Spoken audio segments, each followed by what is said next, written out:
When we think about civilizations, we often imagine their monuments, their achievements, their moments of triumph.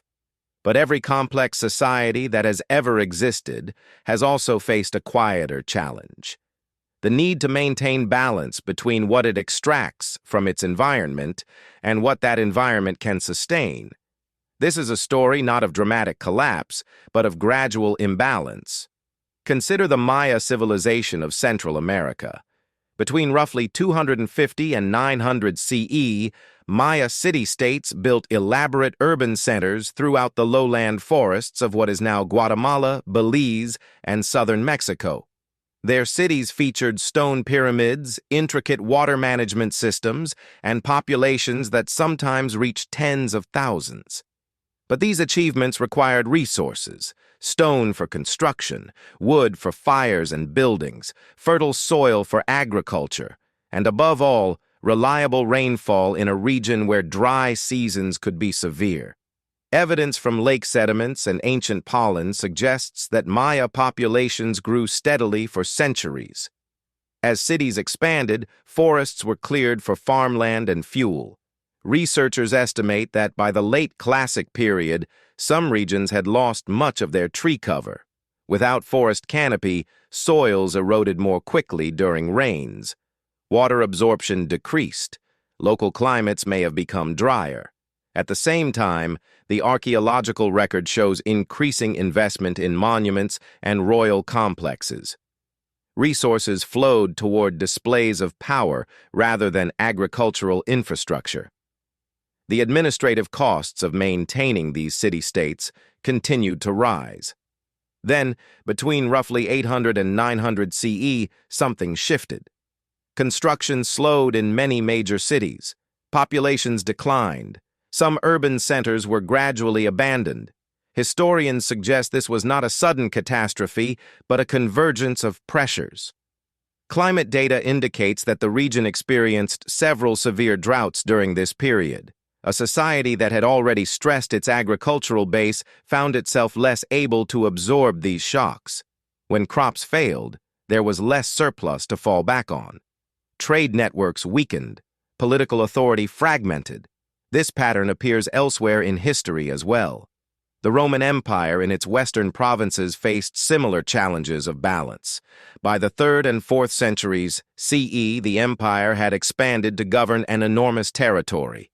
Maintaining this required a vast administrative apparatus: tax collectors, soldiers, road maintenance, grain shipments, border fortifications. Research points to mounting economic strain. The currency was repeatedly debased as emperors struggled to pay for military campaigns and bureaucracy. Tax burdens increased on agricultural producers. Some farmers abandoned their lands rather than face these obligations. The system designed to sustain the empire began to undermine its own foundations. At the same time, climate records suggest that the late Roman period experienced colder, wetter conditions in some regions and increased drought in others. Agricultural productivity may have declined in key grain-producing areas. Plague epidemics in the 2nd and 3rd centuries reduced population numbers, shrinking the tax base further. The Western Empire did not fall in a single moment. Instead, over the course of the 5th century, central authority gradually lost its ability to enforce order, collect revenue, and coordinate defense. Regional strongmen filled the vacuum. The complex trade networks that had connected Britain to Egypt slowly contracted. What we see in these cases is not moral failure or lack of intelligence. These were sophisticated societies led by capable people. The challenge was structural. Every civilization makes choices about how to organize itself, how much to invest in expansion versus maintenance, how to distribute resources between centers of power and agricultural communities, how much environmental margin to preserve for future shocks. When those choices prioritize short-term stability or elite consumption over long-term resilience, systems become fragile. A society might function smoothly for generations, but it does so with less capacity to adapt when conditions change. The Khmer Empire in Southeast Asia offers another example.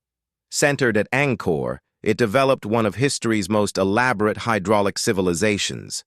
Engineers constructed vast networks of reservoirs, canals, and temples. At its height in the 12th and 13th centuries, Angkor may have been the largest pre-industrial city in the world. But this system required constant maintenance. Canals needed dredging, reservoirs needed repair. Tree ring data and sediment cores suggest the region experienced periods of intense monsoon flooding alternating with severe droughts during the 14th and 15th centuries. The hydraulic infrastructure, stressed by these extremes, may have become difficult to maintain. Evidence indicates that populations gradually shifted away from Angkor. The city was not destroyed, but slowly depopulated. The effort required to sustain its water systems may have exceeded what the society could provide. These patterns reveal something fundamental about how complex systems operate. They can appear stable, even powerful, while becoming increasingly vulnerable. The mechanisms that once promoted growth can become sources of rigidity. Institutions designed for one set of conditions may not adapt quickly to new ones. None of this was inevitable. Different choices about resource management, administrative flexibility, or environmental stewardship might have produced different outcomes.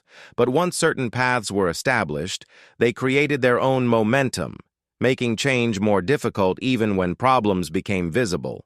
Across different continents and time periods, we observe similar trajectories. Societies expand during favorable conditions, building systems that assume those conditions will continue. Infrastructure grows more complex. Populations increase. Resource demands intensify. The margin for error narrows. When environmental shifts occur, whether through climate variation or human-caused degradation, the carefully balanced system begins to strain under pressures it was never designed to withstand. What we learn from these historical patterns is that civilizational decline is usually a process, not an event.